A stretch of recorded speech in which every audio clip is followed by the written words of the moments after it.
어떤 두 사람이 길을 가고 있었습니다. 두 사람은 친구였습니다. 이 두 사람은 며칠 동안 먼 길을 가고 있었습니다. 또 이 두 사람이 처음부터 많은 돈을 가지고 출발한 것은 아니었습니다. 가면서 밥도 먹어야 하고 잠도 자야 했기 때문에 아무리 아꼈어도 비용이 모자르게 마련이었죠. 이제 그들에게 남은 돈은 단돈 5,000원입니다. 그들은 아직 식사 전이었기 때문에 그 중에 한 명이 말합니다. 김밥을 2줄을 사서 함께 먹자. 사실 5,000원으로 요즘에 김밥 2줄 사기도 쉽지 않은데요. 그러자 다른 한 명이 말합니다. 나는 지금 너무 목이 말라. 음료수를 먹자.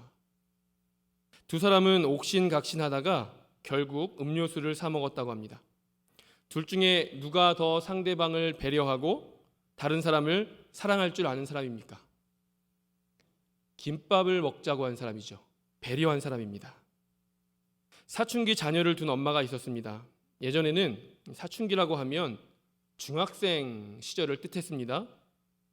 심지어 한참 우리 중2병, 지금도 그런 말이 있지만 북한이 쳐들어오지 못하는 이유가 중학교 2학년 때문이라는 그런 농담도 있을 정도로 중2병이라는 말이 있을 정도였습니다. 그러나 이제는 사춘기가 반드시 중학생을 의미하진 않죠. 빠르면 4학년부터 시작됩니다. 4학년 1학기부터 시작되는 아이들도 있고 보통은 4학년 2학기나 늦어도 5학년이 되면 모두가 사춘기가 시작이 됩니다.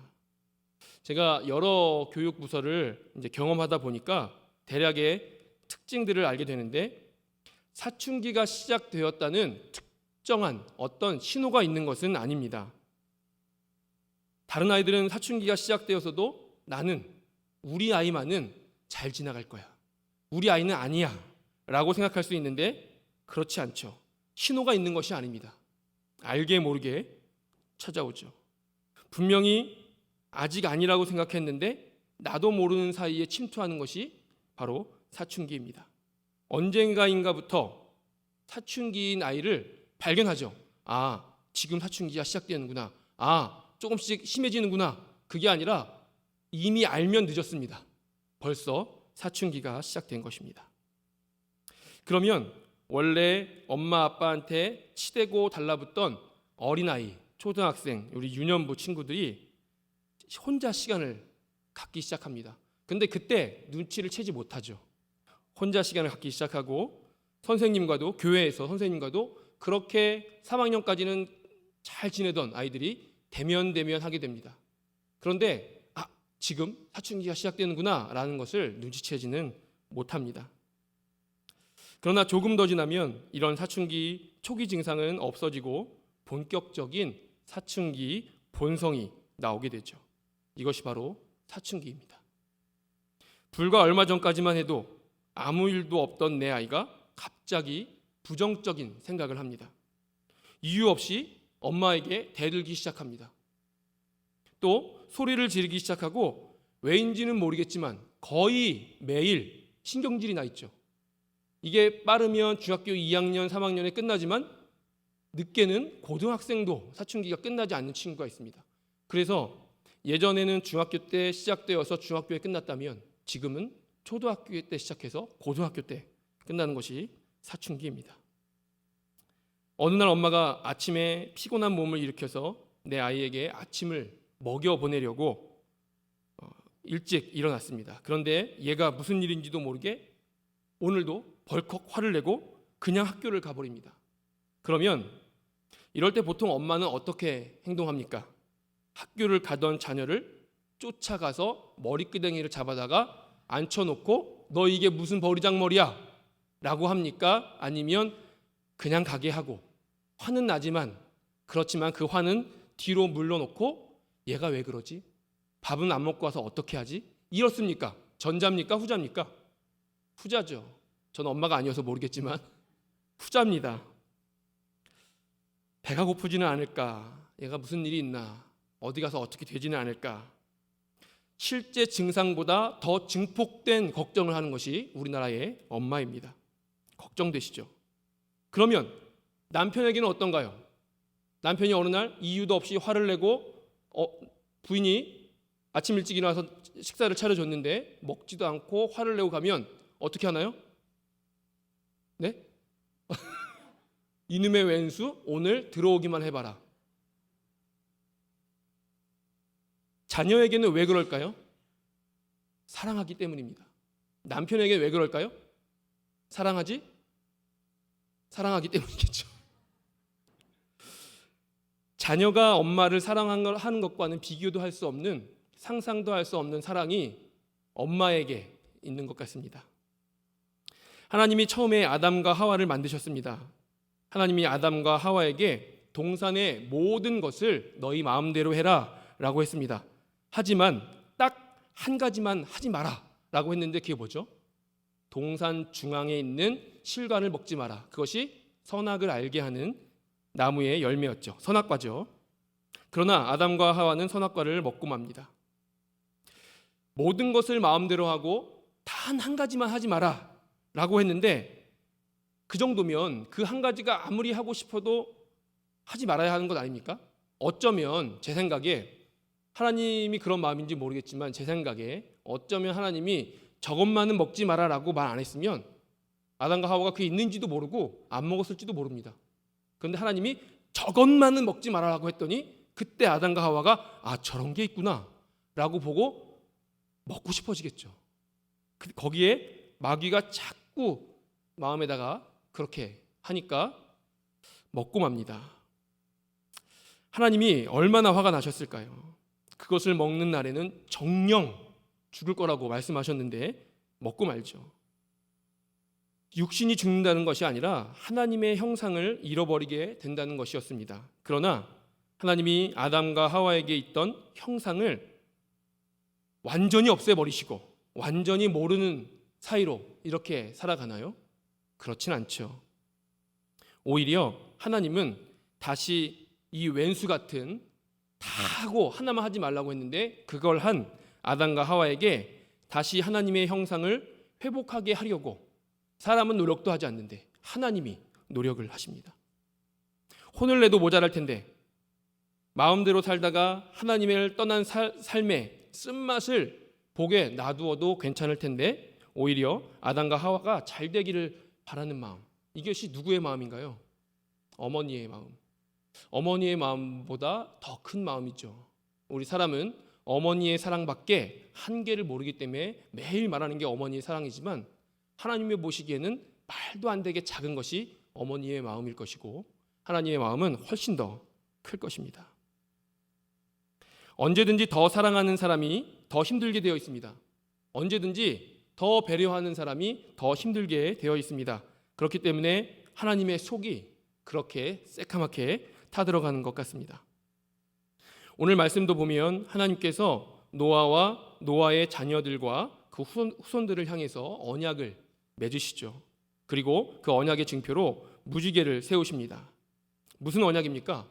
다시는 홍수로 심판하지 않겠다. 그리고 그 증거로 무지개를 주십니다. 왜 홍수가 생겼죠? 하나님의 실수입니까? 인간의 잘못입니까? 인간의 잘못이죠. 하나님의 벌이 지나쳤나요? 아닙니다. 하나님은 한 번도 지나친 적이 없고 하나님은 한 번도 실수한 적이 없으십니다. 그러나 하나님은 오히려 인간에게 도리어 미안해 하시면서 다시는 물로 심판하지 않겠다, 미안하다 하시면서 증표로 무지개를 주신 것이죠. 마치 우리로 본다면 이런 것입니다. 엄마가 아들에게 몇 번이나 하지 마라, 하지 마라, 하지 마라 라고 반복해서 말했는데 또 잘못을 하죠. 참다 이제는 말로 할 수 없어서 회초리를 듭니다. 이 어린아이, 철부지 어린아이가 울다가 잠들어 자기 방에 뉘어졌습니다. 그러면 엄마가 아직도 화가 풀리지 않아서 이놈의 자식을 내가 더 때렸어야 됐는데 하고 찾아갑니까? 아니면 얘가 어떻게 잘 자고 있나 미안한 마음으로 찾아갑니까? 미안한 마음으로 찾아가죠. 안타까움이 있습니다. 그래서 아들을 찾아가 종아리를 바라봅니다. 왜 그렇죠? 사랑하기 때문이죠. 창세기 6장을 보면 홍수의 원인이 나옵니다. 5절에 보면 창세기 6장 5절에 보면 여호와께서 사람의 죄악이 세상에 가득함을 하나님이 보셨다고 말합니다. 여기서 가득하다는 말은 그냥 보니까 아이고 가득하네 이게 아니라 그야말로 가득하다는 것을 말하는 것입니다. 뭐가 가득하죠? 죄가요. 만약에 저는 개인적으로 차를 좀 좋아하는데 우리가 새 차를 사러 갑니다. 검은 차를 샀습니다. 검은 차를 샀는데 그럼 차에 모든 부분이 검은색이겠죠. 창문과 크롬과 바퀴만 빼고 모두 다 새카맣게 되어 있습니다. 그런데 그 차의 외관에 아주 작은 점 하나가 하얀색이 묻어 있었습니다. 발견할 수 없을 정도로 작은 점이 있습니다. 그러면 99.9%가 검은색이고 0.1%가 하얀 점이기 때문에 아무렇지 않으신가요? 발견 못하면 아무렇지 않죠. 그러나 그걸 발견하면 그 0.1%의 하얀 점이 신경이 쓰입니다. 눈에 저절로 눈에 보입니다. 거기만 보이죠. 99.9%가 까만색인데 하얀색만 보입니다. 그 정도는 그냥 검은색이라고 할 수 없습니다. 100%라고 할 수 없습니다. 만약에 축구를 한다면 공에 바람이 적절하게 있어야 합니다. 그러나 탱탱한 축구공에 보이지도 않을 정도의 아주 작은 구멍이 생겼습니다. 그러면 괜찮나요? 지금 탱탱해서 괜찮습니까? 아니죠. 언젠가는 바람이 빠지게 되어 있습니다. 언젠가는 그 작은 것 하나가 지금은 괜찮은 것 같지만 분명히 언젠가 문제를 일으키는 것이죠. 여호와께서 사람의 죄악이 세상에 가득함을 보셨다고 할 때 이 가득함이라는 것은 이런 것을 말하는 겁니다.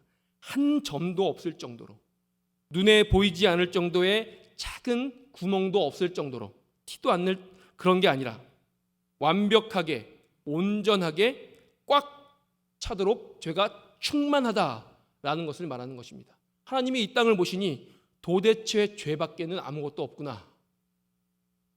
여기에 문제가 있습니다. 왜 이렇게 사람들의 마음속에 죄가 가득하게 되었습니까? 원래 그렇지 않았잖아요. 왜 이렇게 가득하게 되었을까요? 바로 사람이 땅 위에 번성하게 되었기 때문입니다. 사람이 땅 위에 번성하게 된 것이 잘못입니까? 하나님의 약속인데요. 하나님의 뜻입니다. 창세기 1장 28절은 이렇게 말씀합니다. 하나님이 그들에게 복을 주시며 하나님이 그들에게 이르시되 생육하고 번성하고 땅에 충만하라. 땅을 정복하라. 그런데 생육하고 번성함으로 우리에게 선물로 주신 그 하나님의 뜻이 왜곡이 되었습니다. 어떻게 왜곡이 되었냐면 사람이 하나님의 그 선물을 이용해서 도리어 죄를 짓게 된 것이죠. 하나님이 선물을 주셨는데 죄를 짓는 것도 하필 그 선물을 이용해서 죄를 지었다는 말입니다. 만약에 우리가 어떤 사람에게 선물을 했는데 그 사람이 고마워하기는커녕 나에게 해를 가하는데 그 선물을 이용해서 나에게 해를 가한다면 마음이 어떠시겠습니까? 내가 만약 그 사람을 제지할 능력이 있다면, 내가 더 세다면 괘씸한 마음에 한 번에 제지할 것입니다. 그만큼 마음에 아픔과 상처가 되는 일이죠. 그러나 사람은 그냥 단순히 하나님이 아시는, 하나님이 아는 그런 존재가 아닙니다. 하나님께서 창조하신 존재죠. 하나님의 독생자를 보내셔서 십자가에 달리게 할 만큼 그만큼 사랑하는 존재가 바로 우리입니다. 그런 인간이 하나님이 주신 선물을 이용해서 하나님을 대적하고 있는 것입니다. 하나님의 마음이 어떠실까요? 하나님이 입김만으로도 우리를 제압하실 수 있는데 제압하십니까? 지금 이 내용이 창세기 6장 1절의 내용입니다. 그렇다면 우리가 이것을 보고 창세기 6장 1절 시대의 사람들은 하나님이 생육하고 번성하여 땅에 충만하라 라고 선물로 주신 그걸 가지고 죄를 지었구나, 그 사람들은 그랬구나 라고 말할 수 있습니까? 성경이 남의 지식이 없는 책인가요? 이게 바로 우리의 모습이라는 겁니다. 사람이 번성하여 죄를 짓기 시작하는데 그 대표적인 것이 바로 하나님의 아들들이 사람의 딸들과 결혼했다는 것이죠. 사람의 딸들을 보니 하나님의 아들들이 그 아름다움에 참을 수가 없어서 모든 여자를 아내로 삼았다고 합니다.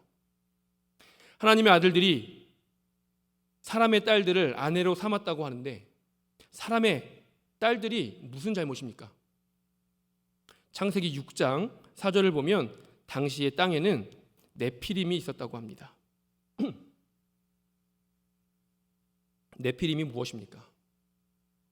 정확히 알 수는 없지만 네피림의 뜻은 커다란 자, 타락한 자 이런 뜻입니다. 커다란 자, 타락한 자.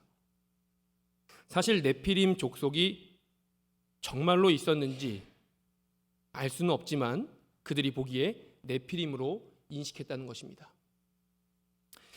네피림에 대해서 연구가 된다든지 성경에 많이 언급된다든지 그런 것은 아니기 때문에 정보들이 많지는 않지만 네피림에 대해서 잠깐 설명이 필요하기 때문에 말씀을 드리려고 합니다. 네피림이란 이런 것이다 하고 딱 부러지게 말할 수는 없습니다. 그러나 그 당시 사람들이 네피림이라고 생각했던 존재는 일단은 비정상적으로 큰 존재입니다. 비정상적으로. 오늘날 우리의 시각으로 볼 때 비정상적으로 크면 키가 몇이어야 될까요? 2m는 아니죠. 2m는 많죠. 3m는 본 적 없으시죠? TV에서도 본 적이 없습니다.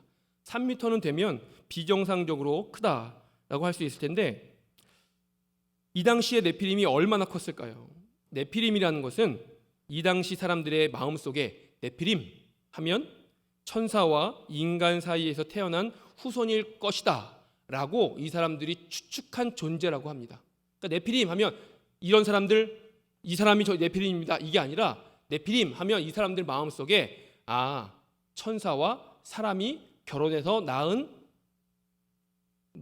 사람은 아닌데요, 존재 그런 거라고 했다는 것이죠. 그게 네피림이다 라고 한다는 것입니다. 근데 인간의 형상을 하고 있고 일반적인 사람들과는 다르게 말도 안 되게 컸습니다. 그리고 말도 안 되게 힘이 강했습니다. 육체적으로 모든 면에서 일반 사람들보다 훨씬 월등했던 것이죠. 그런 존재를 보고 네피림이다 라고 불렀고 그들을 천사와 인간 사이에 태어난 존재라고 그 당시 사람들이 생각했다고 합니다. 그렇다면 그들이 네피림이라고 할 때 그 의미는 무엇일까요? 일단 크고 강함을 의미하겠죠. 그 사람들이 보기에 네피림이라는 존재는 저런 사람들이야 라는 건 아니지만 그 사람들이 보기에 말도 안 되게 크고 말도 안 되게 큰 걸 보니 저 사람들은 분명히 네피림일 거야 라는 것이라는 겁니다. 민수기 13장 33절에서도 12정탐꾼 중에서 10명이 가나안 땅에서 네피림의 후손인 아낙 자손을 보았다고 합니다. 아낙 자손은 네피림이 후손이야가 아니라 아낙 자손을 보니 저 사람들을 보니 혹시 네피림 아니야? 왜 저렇게 커? 왜 저렇게 강해? 이랬다는 것이죠. 만약 실제로 그들이 이랬죠. 그들을 보고 저들이 보기에 아마 우리를 메뚜기와 같이 여길 것이다. 그 정도로 격차가 컸다는 겁니다. 실제로 그 정도 차이라면 아낙 자손의 키가 몇백 미터는 될 테니까 이거를 문자 그대로 메뚜기와 사람 정도의 차이구나 이렇게 볼 수는 없습니다. 강조법이죠. 그만큼 차이가 많이 난다라는 것입니다. 그러면 아까 말씀드린 것처럼 우리 골리앗의 키를 한 3m 정도로 본다면 아낙 자손의 키가 그 정도가 되지 않았을까라고 볼 수 있습니다. 그렇게 본다면 그 당시의 사람들은 오늘날 우리보다 키가 작을 테니 예를 들어 3m라고 한다면 2배가 넘는 키죠. 2배가 넘는 키의 사람들과 전쟁을 할 수 없습니다. 더군다나 총으로 싸우는 것도 아니고 몸으로 가서 칼로 부딪혀야 되는데 2배가 넘는 키와 싸울 수가 없습니다. 그것이 바로 오늘 성경에서 말하는 네피림입니다. 지금까지 키에 대해서 말씀드린 것은 성경을 바탕으로 한번 추측해본 저의 생각입니다. 그렇다면 네피림이나 아낙 자손은 일반인들보다 월등하고 비교도 안 되는 어른과 아이 정도의 수준이다라고 볼 수 있습니다. 뿐만 아니라 그들은 네피림이라고 하면 두 번째로 타락했다라는 의미입니다. 타락했다. 성경에 네피림이라는 단어는 딱 2번 나옵니다. 창세기 6장과 민수기 13장입니다. 이 2번의 공통점이 무엇이냐면 하나님께서 심판하고 싶어하는 자들. 창세기 6장과 민수기 13장에 나오는 2번의 공통점이 하나님께서 심판하고 싶어하는 자들. 창세기 6장은 이 네피림으로 인해서 죄로 인해서 땅 위에 사람 지으셨음을 한탄했다라고 말합니다. 지면에서 쓸어버리겠다라고 말씀하십니다. 민수기 13장도 마찬가지입니다. 하나님께서 아브라함에게 약속하셨던 가나안 땅, 이스라엘이 애굽에서 나왔죠. 이들은 이렇게 말했을 것입니다. 우리가 600년 전에 하나님께서 우리 조상 아브라함에게 약속하셨던 그 땅을 차지하러 가자. 그렇다면 무려 600년 전에 하나님께서 약속하셨던 그것 때문에 지금까지 가나안에 살고 있었던 많은 족속들은 그냥 아무런 이유도 없이 전쟁을 해야 하고 아무런 이유도 없이 갑자기 이스라엘이라는 대군이 몰려와서 우리를 말살시키는데 그대로 희생양이 되었은 그런 것인가요? 이유도 없이요? 그런 건 아니죠. 그들이 그렇게 된 이유는 그들의 죄 때문입니다. 그들이 하나님께 심판을 받을 만큼 죄가 가득했기 때문입니다. 이것을 한마디로 하면 네피림의 후손인 아낙 자손이다 라는 것입니다. 그 죄로 가득함을 표현하는 말, 가나안에 이스라엘이 출애굽을 해서 600년 전에 아브라함에게 약속하셨던 그 약속을 지금 하필 이루시는데, 그때 가나안에 살고 있었던 사람들은 하나님이 이루신 약속 때문에 죽게 되는데 무슨 피해냐라고 할 게 아니라, 그때 하나님이 보시기에 가나안의 죄가 어느 정도냐 하면 네피림 같다, 죄가 관영하다, 아주 심판받아 마땅하다라는 상태에 있는 사람들이었다는 것입니다. 하나님은 내가 창조한 사람을 지면에서 쓸어버리되 라고 말씀하셨지만 실제로 쓸어버리시지는 않습니다. 물론 쓸어버리시지만 전멸시키지 않는다는 것이죠. 사실 하나님은 어딜 가든지 늘 전멸시켜라, 전멸시켜라 말씀합니다. 가나안에 들어갈 때 전멸시켜라, 여리고와 전쟁할 때 전멸시켜라, 아말렉과 전쟁할 때 전멸시켜라. 하나님은 늘 전멸을 외치십니다. 왜냐하면 죄를 없애기 위해서죠. 그러나 여기서 매우 중요한 말씀이 있습니다. 바로 창세기 6장 8절입니다. 그러나 노아는 여호와께 은혜를 입었더라. 노아가 여호와께 왜 은혜를 입었습니까? 9절에 보면 노아의 신앙에 대한 언급이 있습니다. 노아는 의인이요 당대의 완전한 자라. 그래서 하나님과 동행했다고 말합니다. 그러면 노아는 의인이고 당대에 완전하고 하나님과 동행하는 자였기 때문에 하나님께 은혜를 입었구나 라고 말할 수 있을까요? 그렇지 않습니다. 그러면 은혜가 아니죠. 노아가 이렇게 했기 때문에, 노아가 이런 사람이었기 때문에, 노아의 공로가 이만큼이기 때문에 하나님께 은혜를 입었다라고 한다면 그것은 은혜, 다른 말로 선물이 아니라 노아의 실력이었겠죠. 노아의 능력이었더라, 노아의 실력이었더라, 이렇게 나왔어야죠.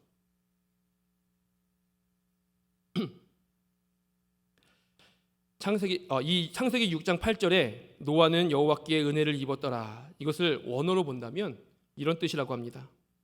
노아가 하나님을 쳐다봤는데 하나님의 눈동자를 봤더니 하나님 눈동자에 비친 내 모습이 보였는데, 나는 은혜의 입을 자격이 하나도 없지만 하나님 눈동자에 비친 나는 은혜에 쌓여 있다.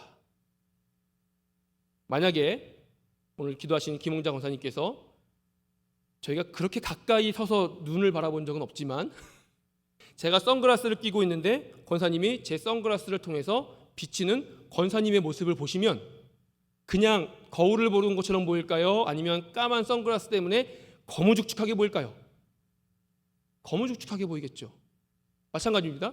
하나님이 눈에 은혜라는 안경을 쓰고 노아를 보니까, 노아가 하나님을 쳐다봤는데 나는 은혜라는 옷을 입지 않았지만 노아가 볼 때 은혜를 입고 있는 것입니다. 그러면 노아가 은혜를 가진 건가요? 하나님이 은혜의 눈으로 바라봐 주시는 건가요? 하나님이 은혜의 눈으로 바라봐 주시는 거죠. 지금 노아는 여호와께 은혜를 입었더라, 이 말이 나는 은혜를 입지 못할 자지만 하나님을 봤더니 하나님이 나를 은혜의 눈으로 봐주시기 때문에 하나님 눈동자에 비친 내가 은혜를 입었더라, 이런 뜻이라는 겁니다. 물론 노아는 의인이며 당대의 완전한 자라고 불릴 정도였습니다. 그러나 하나님이 보시기엔 다 거기서 거기죠. 요만큼 의인이든 요만큼 죄인이든, 물론 우리는 믿는 자로서 최선을 다해서 하나님 앞에 온전한 자로 살아가기 위해 노력해야 되지만, 따지고 보면 하나님이 볼 때 아무리 사람이 의인이어도 거기서 거기죠. 그렇기 때문에 이것을 사람의 능력과 노력이 아니라 하나님의 은혜라고 한다는 것입니다.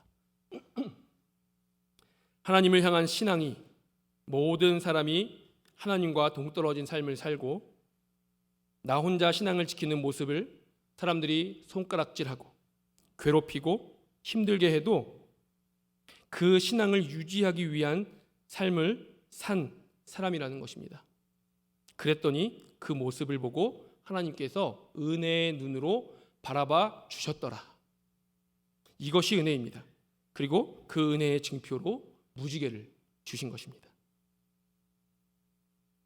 다들 이미 알고 계시겠지만 무지개에는 이런 뜻이 있다고 합니다. 무지개가 활 모양으로 되어 있죠. 이렇게 둥글게 되어 있죠. 그 활이 하늘을 향해 있습니다.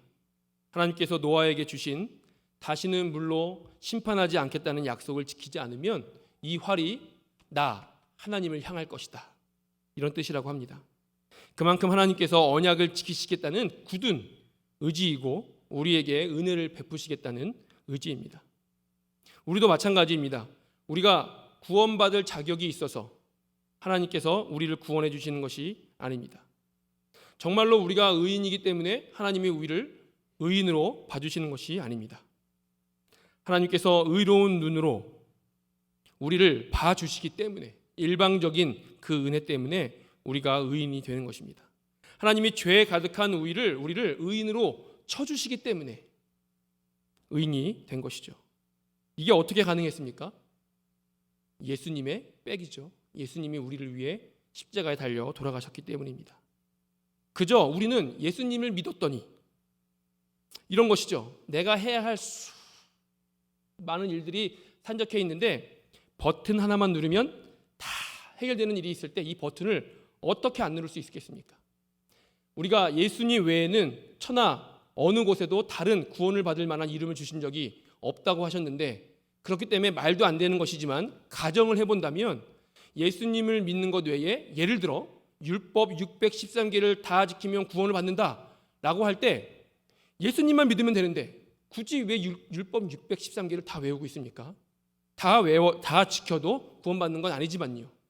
버튼 하나만 누르면 되는데요. 예수님만 믿으면 되는데요. 예수님을 믿었더니 나의 수많은 죄가 있음에도 불구하고 구원의 문에서 나를 통과시켜 주셨습니다. 자격이 없는 나에게 그저 예수님의 백으로 자격을 얻은 것이죠. 이것이 은혜입니다. 사실 우리가 얼마나 어려운 시대를 살아가고 있습니까? 젊은이들이 취업이 잘 되지 않습니다. 비혼족이 늘어나고 있고 수많은 이 어려움으로 포기하는 것들이 많이 일어나고 있습니다. 취업을 해도 평생 직장이라는 말은 거의 없습니다. 사람들의 마음이 각박해지고 바쁘고 극심한 스트레스로 이 시대를 살아갑니다. 누구에게도 말할 수 없는 어려움, 세상이 끝난 것 같은 고통 속에 살아가는 사람들이 부지기수로 많이 있습니다. 그러나 하나님은 늘 우리에게 은혜를 베풀어 주십니다. 세상을 멸망시켜야 마땅한 상황에서도 하나님은 우리에게 하나님의 사람들에게 은혜를 베푸십니다. 피할 길을 주시고 살아갈 길을 주신다는 것을 기억하시기 바랍니다. 하나님은 한 번도 우리를 막다른 길로 몰아세운 적이 없으십니다. 절대로 하나님을 향한 끈을 놓지 마시고 희망을 잃지 마시고 하나님이 나를 기억하시고 자격은 없지만 지금도 나를 은혜의 눈으로 바라봐 주신다는 것을 기억하며 은혜의 하나님으로 인해서 승리하는 저와 여러분 되시기 원합니다. 기도하겠습니다. 하나님, 은혜를 감사드립니다. 자격 없는 자이지만 네피림 같은 자이지만 하나님께서 우리를 은혜의 눈으로 봐주셨기 때문에 우리가 은혜를 입은 줄로 믿습니다. 영원히 죽을 수밖에 없지만 유일한 길이신 예수님을 보내주셨기 때문에 저희가 하나님께로 나아갈 수 있음을 믿습니다. 오늘도 죄 가운데 살아가지만 최선을 다해서 하나님을 기쁘시게 해드리는 삶을 살아갈 수 있도록 노력하게 도와주시고 그것과 별개로 우리에게 주시는 은혜를 만끽하며 그 은혜로 말미암아 살아가는 우리 서대전교회 될 수 있도록 함께해 주시옵소서. 주 예수 그리스도의 은혜와 하나님의 사랑과 성령의 역사하심이 하나님은 늘 우리에게 은혜 베풀어 주시는 분이심을 기억하고 그 하나님과 동행하기로 다짐하는 모든 성도들 머리 위에, 또한 뿐만 아니라 우리 교회 구석구석에서 기도하며 봉사하며 섬기는 모든 성도들 머리 위에 함께 하시기를 축원하옵나이다. 아멘.